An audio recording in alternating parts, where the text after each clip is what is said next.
আপনার কাছেও ঘরেতে পুরনো প্লাস্টিকের বোতল কিংবা তেলের বোতল জড়ো হয়ে গেছে, সেগুলো ফেলে না দিয়ে আপনি অনেক কাজে ব্যবহার করতে পারেন, তেমনই কিছু টিপস এর ভিডিওর মধ্যে দেওয়া আছে। প্লিজ ভিডিওটি সম্পূর্ণ দেখতে থাকবে। আমরা মহিলাদের সারাদিনে অনেক কাজ করতে হয়, তাই না? কোনো একটু বুদ্ধি এবং কৌশল জানা থাকলে আমাদের সংসারের কাজগুলোকে একটু বাঁচিয়ে নিতে পারে। ঠিক তেমনই আমরা যদি কোনো টেকনিক খাটিয়ে যদি একটি কাজ করিতে ফেলে দেওয়া জিনিস দিয়ে যদি কোনো কাজ করে থাকি, আমরা অনেক টাকাও বাঁচিয়ে নিতে পারি। তো দেখুন, এখানে আমি সেমনই কিছু টিপস এনেছি, প্লিজ ভিডিওর সঙ্গে থাকবেন, সেই টিপসগুলি শেয়ার করব। দেখুন, আমরা যখন মাংস রান্না করি তো কী হয়, মাংস রান্নার স্বাদ তো সবাই পারে কমপক্ষে। তো মাংস রান্নার মাঝামাঝি সময়ে যদি আপনি লবণ দেন না, মাংস রান্নার টেস্ট আরও বাড়ে। কারণ মাংসটা যখন কষাবে মশলার সঙ্গে ভালো করে কষে যাবে, তখন মাংসটা বেশ ভালোই হবে। যদি আমরা শুরুতেই যদি লবণটা দিয়ে দিই না, কী হয়, মাংস থেকে পানি ছেড়ে দেবে। সেই পানির ফলে কী হয়, ওই মশলাটা ভালোভাবে কষানো হবে না, এই স্বাদটা খেতেও ভালো হবে না। সবসময় কী করবে, মাংস রান্নার মাঝখানে সময়ে আপনি লবণটা দিয়ে থাকবেন, দেখবেন এর স্বাদ দ্বিগুণ বেড়ে যাবে। চলে যাচ্ছে পরবর্তী টিপসে। তো আমরা যখন লঙ্কা নিয়ে আসি, তো লঙ্কার বোটা ছাড়িয়ে তো লঙ্কাটাকে আমরা একটা এয়ার টাইট কন্টেনারের মধ্যে রাখি, যাতে লঙ্কাগুলো ভালোভাবে ফ্রেশ থাকে। তো এই বোটাগুলো ফেলে না দিয়ে আপনি অনেক কাজে ব্যবহার করতে পারবে। তার আগে আমাদের এখানে দেখুন চারপাশে তো দেখুন, এখানে গাছপালা তো অনেকটাই দেখেছি, এখানে কোনো সার যুক্ত কোনো রকমের কিছু না, সব বাড়ির সার দিয়ে এত সুন্দর চারিপাশে গাছ তৈরি করা লাগানো।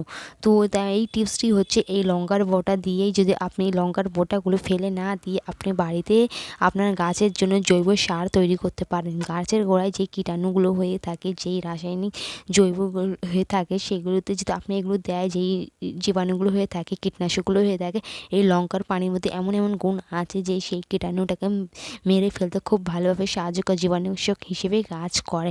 অবশ্যই আর লঙ্কার বোটা ভুল করে ফেলবেন না, বাড়ির গাছেতে লাগিয়ে দেবেন। তো নেক্সট টিপ হচ্ছে, দেখুন, আমরা যখন লেবু আনি, তো কী হয়, লেবুটাকে যদি আপনি এইভাবে যদি একটু ডলে নেন না, তো তারপর লেবু কাটবে, দেখবে এর রস আরও বেড়ে যাবে। নর্মালি যখন আমরা লেবু কাটি, তো কী হয়, এর রসটা বাড়াতে চায় না, যদি জাস্ট একটু এইভাবে একটু ডলে নেবে, তারপরে দেখবেন লেবুটা খুব সুন্দরভাবে এর রস বার হবে।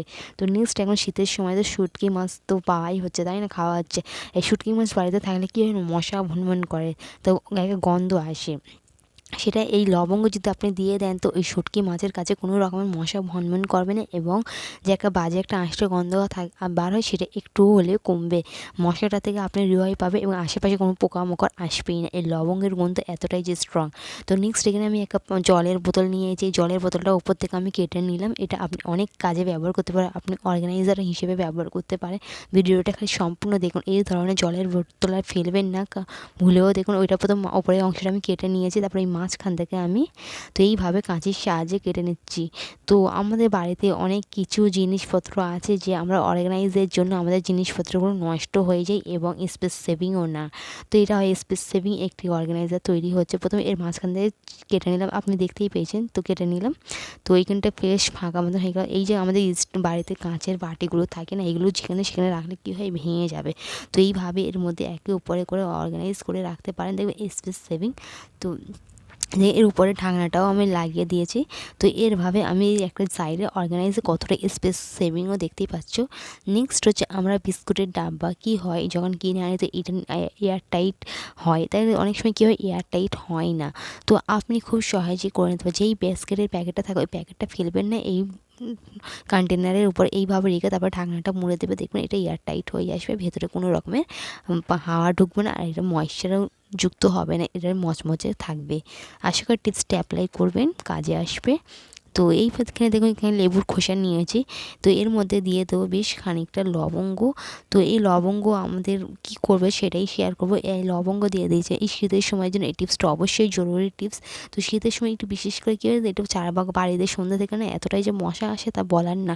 তো ধূপকাঠি কিংবা গুড নাইট আমরা জ্বালাতে পারি না।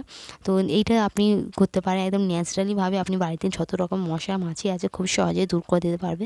এই লবঙ্গটা দেওয়ার পর আমি এর উপরে দিয়ে দিলাম সরষের তেল। দিয়ে দেওয়ার পর এখানে একটা আমি সলতে করে নেবো, সলতেটাকে এই লেবুর উপরে দিয়ে দেবো। লেবুর উপরে দিয়ে দিতে হবে, তারপরে এইটাকে আগুন জ্বালিয়ে পুরো বাড়িতেই ধোঁয়া করে নিতে হবে।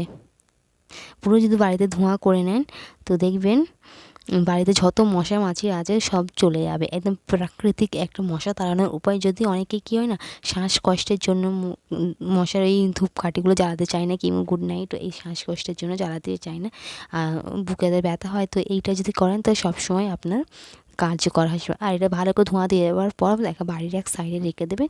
এর গন্ধটা মশা মাছি বাড়িতে আসতে দেবে না। আর টিপসটা অবশ্যই অ্যাপ্লাই করবেন, কাজে আসবে।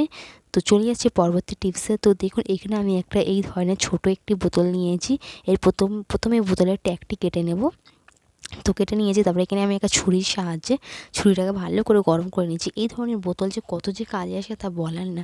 এই বোতলটাকে প্রথমে আমি এখান থেকে মাঝখান থেকে একটু কেটে নিলাম।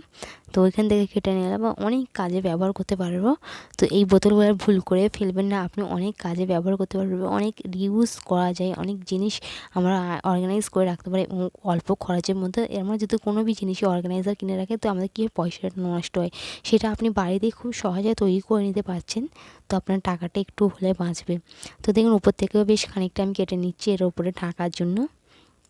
তো এইভাবে এখানেও ছুরিটাকে গরম করে ভালো করে কেটে নিলাম। তো প্লিজ ভিডিওকে লাইক দিয়ে আমার চ্যানেলটিকে সাবস্ক্রাইব করে আমাকে সাপোর্ট করতে পারেন। এই ধরনের নিত্য নতুন ভিডিও রোজই আপনাদের জন্য নিয়ে আসি। তো এইখানে আমি এই উপরে এই অংশটা কেটে নিলাম। তারপর এটা ঢাকা হয়ে গেল, কি সুন্দর। তো এইভাবে আমি ঢাকা করে নিই। এবার এর মধ্যে যে কোনো জিনিস, রান্নাঘরে অনেক বোতলের প্রয়োজন পড়ে, অনেক কন্টেনারের প্রয়োজন পড়ে। তো দেখুন এখানে আমি এই যে কোনো জিনিস, আপনার গুঁড়ো মশলা যত ফোড়নের যত জিনিস থাকে সেগুলো আপনি এর ভেতরে অর্গানাইজ করে রাখতে পারেন, ঢাকনার সাহায্যে খুব সহজে বার করে নিতে পারবেন। নেক্সট হচ্ছে আমি এই ধরনের একটা তেলের বোতল নিয়েছি। তেলের বোতলে প্রথমে এই র্যাপারটা কেটে নেব, তারপরে মাঝখান থেকে ছুরি গরম করে কেটে নেব। তো এটা আমি কি কাজে ব্যবহার করব সেটাই শেয়ার করব। এটা আমাদের অনেক কাজে আসবে। আমরা যখন ট্রাভেল করি তাই তো অনেক জিনিসই আমাদের প্রয়োজন পড়ে নিয়ে যাওয়ার জন্য, অর্গানাইজ তো রাখতে হবে। ওই জন্য আবারও অর্গানাইজার কেনার চেয়ে ভালো আপনি বাড়িতেই বোতল কেটে, এই যে আমরা কোথাও যাই না যাই, আমরা টুথব্রাশ তো নিয়ে যাই তাই না, যখন কোথাও যাই তো ওই টুথব্রাশ, মাজন, আপনার ফেস ওয়াশ সব এর ভেতরে খুব সহজে ঢুকে যাবে এবং অর্গানাইজ হয়ে থাকবে। তো দেখবেন আপনি হাতের কাছেই পেয়ে যাবেন। নেক্সট হচ্ছে আপনি যদি শাক কাটেন বা শাক বেছে রাখেন, তো যদি আপনার রান্না করার না মনে হয় তো এইভাবে একটা বোতল কেটে বোতলের ভেতরে আপনি শাকগুলো অর্গানাইজ করে রাখতে পারেন। স্পেস আপনি যদি ফ্রিজ ছোট হয় তো কোনো সমস্যা নেই। এর মধ্যে শাক